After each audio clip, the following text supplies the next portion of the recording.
Yes, ladies and gentlemen, it is finally time. It is finally time for the Champions League semi-finals. One step away for either of these four teams to reach the finals and become champions of Europe. But two games are yet to decide that outcome. And when we're looking at these semi-finals, we could definitely say it's going to be one of the most entertaining semi-finals that we've seen in recent years. Because either of these four teams, you could definitely say, could win this Champions League. Because three out of the four teams finished in top eight and got directly into the next round. And, one of them being the outcast, which is PSG, but they went up against the team that came in first and completely outclassed them and deservedly beat them. So, for sure, when we look at the tables and, where these teams ended up, you could say that this new Champions League format, worked for sure. It definitely showed that the teams that, finish in the lead, in the top spaces for the league, for the table, can get forward into the Champions League, and that's what we've seen this year with these four teams: Arsenal versus Paris Saint-Germain and Inter Milan versus Barcelona.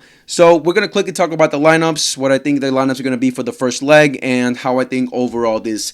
These two legs are going to go. Who's going to get to the next round of the Champions League, which is the final. So basically, who will reach the final of the Champions League. So we're going to start off with Arsenal versus Paris Saint-Germain. So when we're looking at both ends, their season so far, Arsenal, this is all they got. This is the only trophy they're fighting for. They got nothing else to, fight for, nothing else to worry about. The league is done. Liverpool are champions. FA Cup, they've been knocked out. So now the only thing they're going to focus on is the Champions League. And when we look at Arsenal's campaign this season, the Champions League has been pretty impressive. When it comes to the knockout rounds, they got through very convincingly against PSV and Real Madrid. And now they're in the semifinals, deservedly so for sure.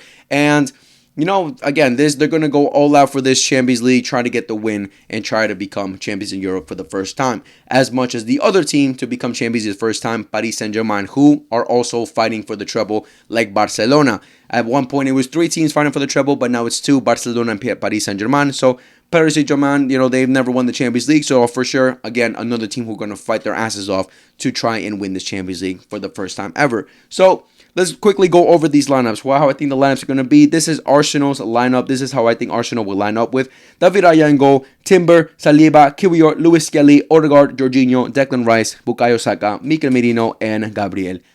It's Gabriel Martinelli, right? Gabriel. Yeah, this is, I think, the lineup they're going to go with because obviously Thomas Partey is injured. So this is basically the same lineup they went up against Real Madrid. Again, the only difference is Thomas Partey. So yeah, I think the other potential lineups that I've been seeing around is Mikel Merino playing in the midfield and Trossard up top. I think that's the only real main difference you can possibly make for this lineup for Arsenal because the rest of the players are pretty much obvious. This is the strongest team. But the reason I'm putting Jorginho instead of Mikel Merino in the midfield and Trossard up top is because Jorginho brings a lot more balance, and I think this is what the team needs because that's what Thomas Partey usually adds for Arsenal. Brings that balance, drops these, collects the ball, gives it to Rice or Odegaard to drive the ball forward. Or when Miles Lewis Skelly comes into the midfield, gives it to him to drive the ball forward. He brings that balance to, bring more control for Arsenal. That's what Partey does. And I think Jorginho can offer the same things. Because Jorginho, he's a good player when he's on it. When he's very on it, when he wants to have a game, he could definitely have a game, and it's very difficult to get the ball off of him. He's a very intelligent player. He's shown it in past years that he can he definitely do something for you. So I think in this important match, he'll definitely try to step up. I think he's going to have a difficult time for sure. I think in general, the whole midfield is going to have a difficult time because when we look at the midfield of Paris Saint-Germain, they have a very good midfield who can definitely match up against them. But when you have Miles Lewis Skelly inverting into the midfield, trying to help you out, trying to drive the ball forward, how easily Miles Lewis Skelly gets through players, it could definitely bring in more of an advantage for Arsenal's end. But Jorginho's mainly there for balance because Mikel Merino playing up top, we all know the danger that he causes. For some reason, somehow, he's shown that he could definitely play as a striker this season after Havertz got out injured. So he scored some important goals. So I think since he's on form doing that, he should definitely stay up there. He's been very impressive playing that that striker position. But before we get into the overall game and the game plan itself, let's go quickly on Paris Saint-Germain's lineup. Donnarumma in goal, Hakimi, Marquinhos, Pacho, Núñez, Neves, Vitinha, Fabian Ruiz, Doué, Dembélé, and Kvaratskhelia. So this is the strongest lineup. I think this is a pretty obvious lineup of how PSG are going to line up with. This is their strongest lineup that they've been showing in the second half of the season. Because when we look at the first half of the season, obviously these teams already played each other. Arsenal beat them 2-0 very convincingly. But it was a completely different Paris Saint-Germain side compared to what we're seeing now, right? Dembele, Kvaratskhelia weren't part of that team when they first played Arsenal, and overall the structure and overall the tactics and everything about Paris Saint-Germain was nowhere near how they are now. They have improved massively. They are shown that they are a very dangerous side, both attacking and defending, and a lot of revelations when it comes to this Paris Saint-Germain side, like Doué, Vitinha, Neves this season, like Hakimi, Nuno Mendes, who I think have improved massively this season under Paris Saint-Germain, who in recent years, have been looking a little bit shaky. Marquinhos, Pacho is another revelation for them. Kvaratskhelia, we all knew the baller that he was for Napoli, but then going up to another level for a bigger team and a bigger stage.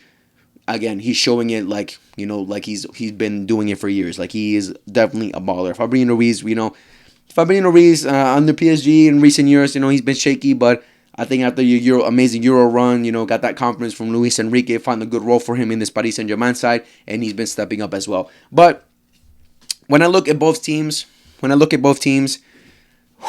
think Paris Saint-Germain have a better attack. I think going forward they're better, but I think Arsenal defensively are better. So, it's the opposites between them, because I don't really rate Arsenal's attack like that. I don't think it's at the level of Barcelona or Paris Saint-Germain. I think Paris Saint-Germain and Barcelona have the best attack so far in Europe this season.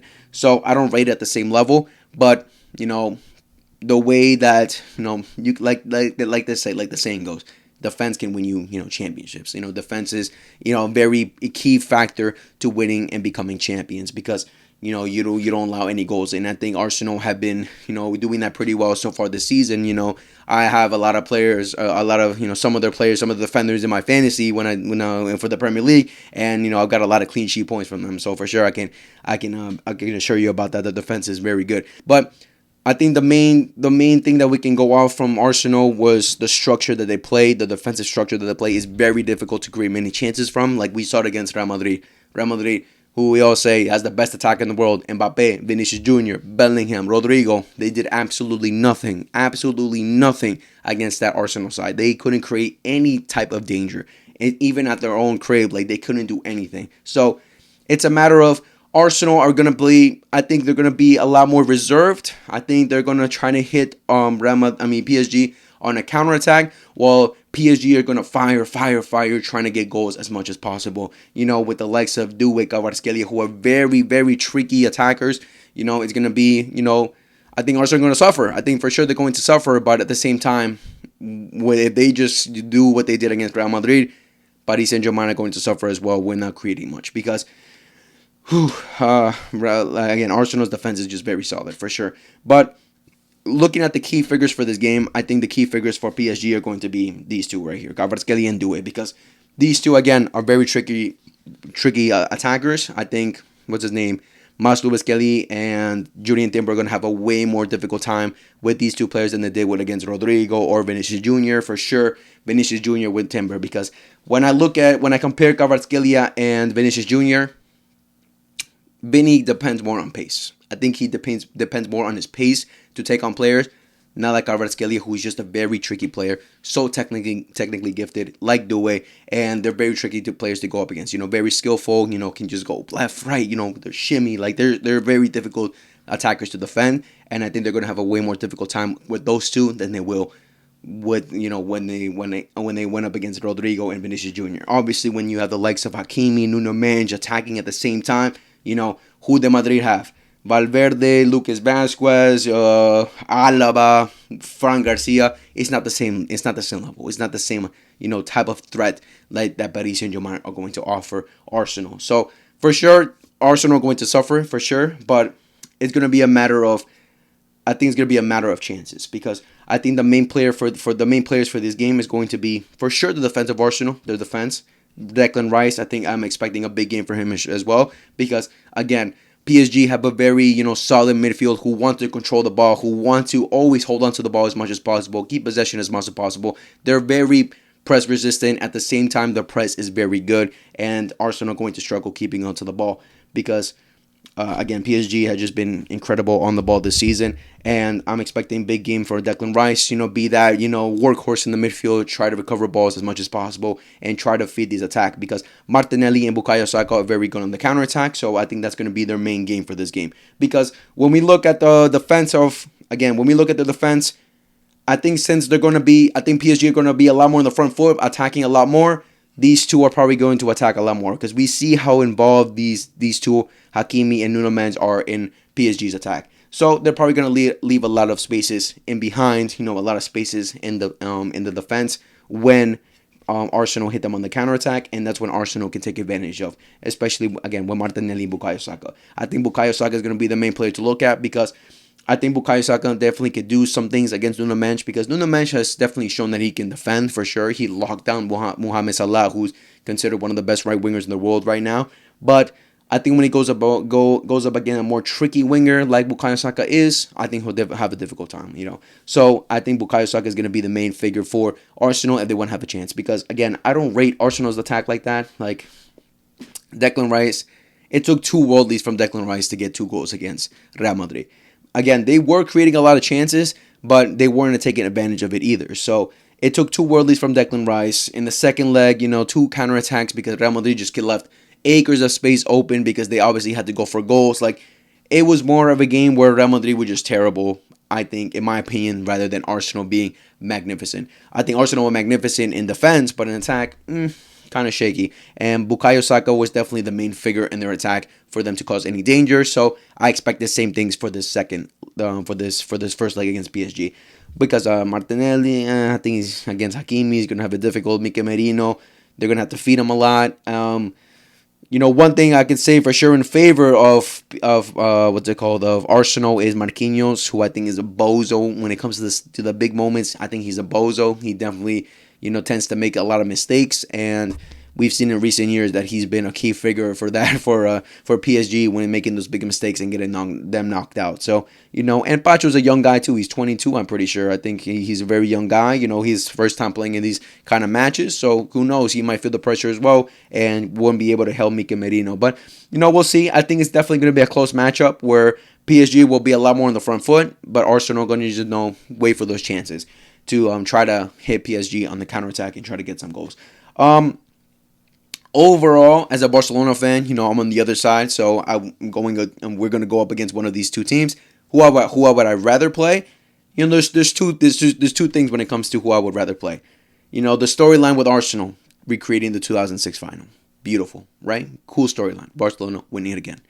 Or Paris Saint-Germain dunking on Ousmane Dembélé, who I didn't even mention. I think he's going to disappear. He's going to disappear this game. When it comes to the big matches, this guy doesn't do shit. So you can expect Paris Saint-Germain fans that this guy is going to show you that he is not Ballon d'Or worthy. But yeah, dunking on Dembélé and Luis Enrique, or recreating the 2006 final. I think I would prefer to recreate the 2006 final, and I think Arsenal will get through. I think again, it's going to be a game where it's going to be very close, but I think Arsenal will get that one opportunity and defeat Paris Saint-Germain. And the first leg, I'm expecting,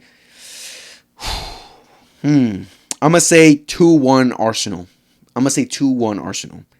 I think 2-1. I'll go with 2-1. Goals from Bukayo Saka, and out of nowhere, a goal from Martinelli. Out of nowhere. And for PSG, and I'll give it to 1 goal from Kvaratskhelia. But 2-1, and then going away to the away, I think Arsenal will just hold on very tightly, and I'm going to say 1-1 tie. 1-1 tie. But yeah, we'll see what happens there for sure. But I'm going to say Arsenal get through to the final. I might change my mind after the first leg, who knows? But, I'm going to say for right now, Arsenal will reach the Champions League final. Now moving on to Barcelona versus Inter Milan. Barcelona versus Inter Milan. My club, my team, the team that I have not seen in the semifinals in 6 years, ladies and gentlemen. It's been 6 years and we're finally back, one step away from the final. So hopefully we get through.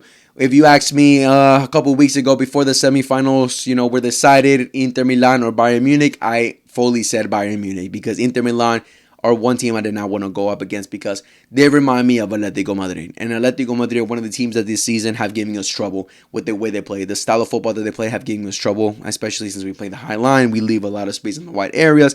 They love using their wing backs. They love, hitting us. Their main game is counterattack as much as ours. So there's the one Inter Milan one team I did not want to go up against because, again, they're similar to Atletico Madrid, but they're just way more efficient. They're a better team. They have better players, so they can cause us a lot more danger than Atletico Madrid did. But we're here. We have to play Inter Milan after they beat it. They beat Bayern Munich. And again, if you asked me a couple weeks ago, I would have been very worried. But looking at the recent form of Inter Milan, it's looking very, very interesting. Very interesting for us Barcelona fans. Inter Milan in the last 3 games have lost. They lost to Bologna, they lost to AC Milan, and they lost recently to Roma. 2 of those in their league, which now it looks like they're bottling their league. They potentially won't win it because now it's in the hands of Napoli, and they are out of their treble run after losing the Coppa Italia against their biggest rival, AC Milan.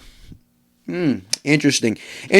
Going back into those games, I watched the highlights of those games, the extended highlights, the 20-minute ones, not the little 5-minute ones. But from the little, the highlights, obviously don't show everything. But from what I saw from the highlights, I saw that Inter Milan were definitely looked very tired. They looked very out of it. They were, they looked very shaky on the ball on a lot of occasions. But they're still a team that can cause danger. If you give them the opportunity, they can definitely still cause danger. I think the main focus for this game, for this Barcelona side to completely wipe the floor with Inter Milan, because looking at those games, I think we can definitely wipe the floor with them, is get an early goal. I think that's going to be the main focus. But before we get into the game, let's talk about the lineups really quickly. For Barcelona then, Szczesny and goal, Jules Koundé, Pau Cubarsí, Inigo Martinez, Gerard Martin, Dani Olmo, Frankie de Jong, Pedri, Lamine Yamal, Ferran Torres, and Rafinha. This is our strongest lineup up to now with the personnel that we have, available. Obviously, Balde and Lewandowski are still going to be, they're going to miss out this first leg. Hopefully, they're back for the second leg. We don't know yet. But yeah, this is Barcelona's strongest side as of now. When it comes to Inter Milan's side, Sommer and goal, Bisek, Acerbi, Bastoni, Dumfries, Barella, Kalhenaglu. I just never learned how to say the guy's name. Mkhitaryan, DeMarco, Lautaro Martinez, and Taremi. So this is, I think, their strongest lineup. Now, when it comes to one player in specific that I'm glad that he's missing the first leg, is 100% the other striker that usually plays here, which is Thuram. So when I saw the news that Thuram was injured, obviously I don't wish injuries on anyone. Hopefully he gets speedy recovery after the second leg. After the second leg, come back all you want, score as many goals as you want, but hopefully he doesn't come back for the second leg. But one of the main things that I saw about Inter Milan and against Bayern Munich is that Thuram is such an important player for them, bro. Like, his hold-up play is just annoying as fuck for any defender, and it's so tough to go up against. Like, that guy is a beast, because Pau Cubarsí and Inigo Martinez have gone up against some tall strikers for sure. Recently we've gone up against Girasay for Borussia Dortmund, who's a very tall striker, who has a good hold-up play as well. But he's not as strong and as physical as Thuram is. Like, Thuram is a beast. Like, every time against Bayern Munich, every long ball that came to him, he would just bully Bayern center back so easily off the ball, and boom, make a quick pass, and boom, Inter Milan are attacking you immediately out of nowhere. And that's the main thing from, Thuram offering for this Inter Milan side. He is that guy who just starts to play. When they have no options playing from the back, they just long ball it to Thuram. He brings it down so easily and bullies the defender and starts the attack. So thankfully, he's out because Taremi is nowhere near the level of Thuram. He's a completely different player, not the same profile for sure. So thankfully, he's out. But Lautaro Martinez is another player who can do those things too. I think just, he's a little bit less physical than Thuram, but he can definitely offer you that battle. So as much as Thuram is going to, that missing factor is going to come from Thuram, they can still get the same things from Lautaro Martinez, so we still have to be wary about that. But like I was saying, I think the main thing for Barcelona to win this match is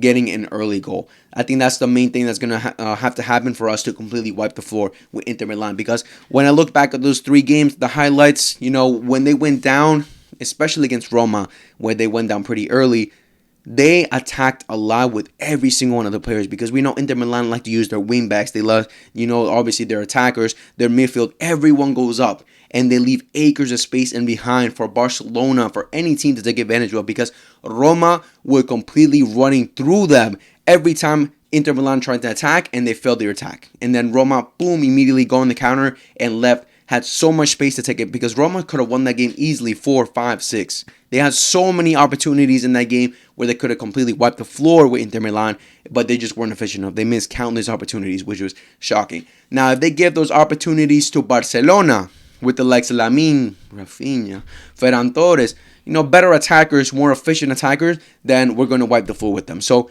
I think the main goal should try to get an early goal, which I think the deciding factor for that is going to come between Lamine and Rafinha, because obviously Lamine is a very tricky player, because when we look at the individuals from Inter Milan, when we look at their individuals in terms of defense, I think Bastoni is for sure the best one, but Di Marco, Acerbi, Bisek, Dumfries, I don't think defensively they're the best individually. Like, I think, again, they're a very structured team. They play as a unit. So, but if you leave them in a one-on-one, Lamine will cause so much danger. I think Lamine can easily cook Di Marco, and Bastoni, he might have a more difficult game, but he can still get through him.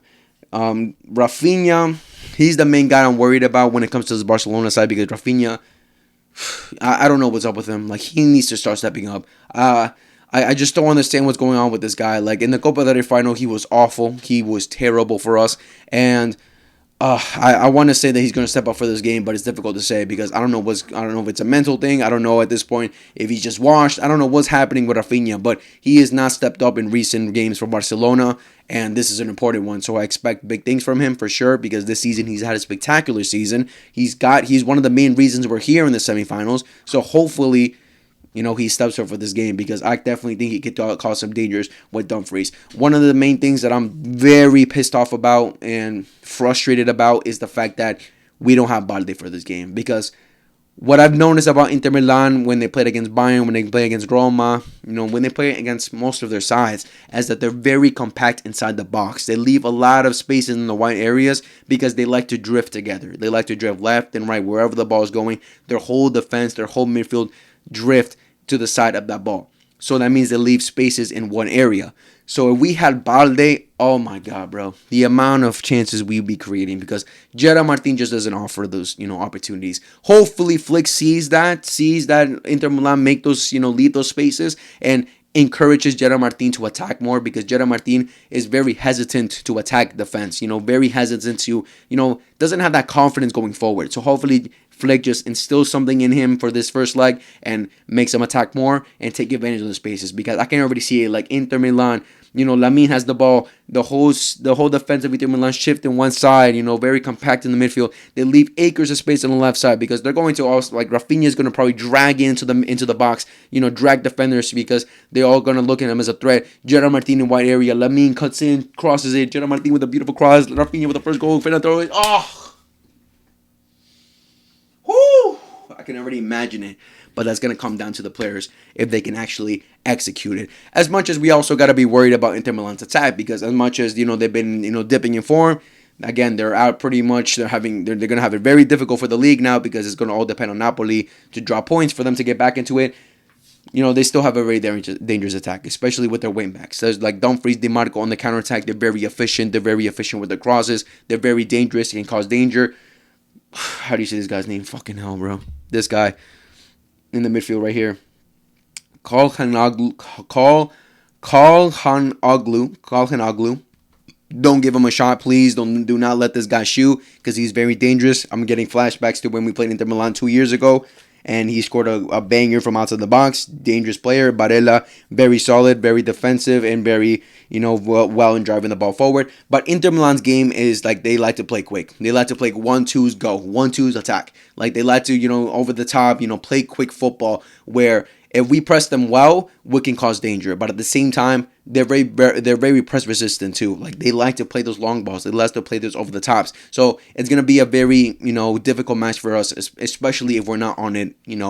With our press. Our press has to be magnificent for this game. It has to be good, on point, because they're very press resistant team, and if we give them those spaces to get through us, we're gonna have a very difficult time, because again, Inigo Martinez, Cubarsí aren't the fastest defenders. They're not an Araujo, which is, I wish Araujo was just amazing playing that high line, which he isn't. So that's why Flick is going to trust Cubarsí and Inigo Martinez. But they don't have the pace of Araujo. So if they get through, is looking long, especially we don't have Balde. You know, Gunde, again, he's quick, but he's not as quick as Balde or any other, or Arajo, right? So, you know, our high line is going to have to be very on it, because DiMarco and Dumfries are very intelligent players. I think they're going to try and aim for those players a lot in this game to try and take advantage of. Lautaro Martinez is going to be that target man to, you know, bring the ball down, and when they play that long ball to him, I think Cubarsí is going to have a very difficult match as well, but I think he can handle him.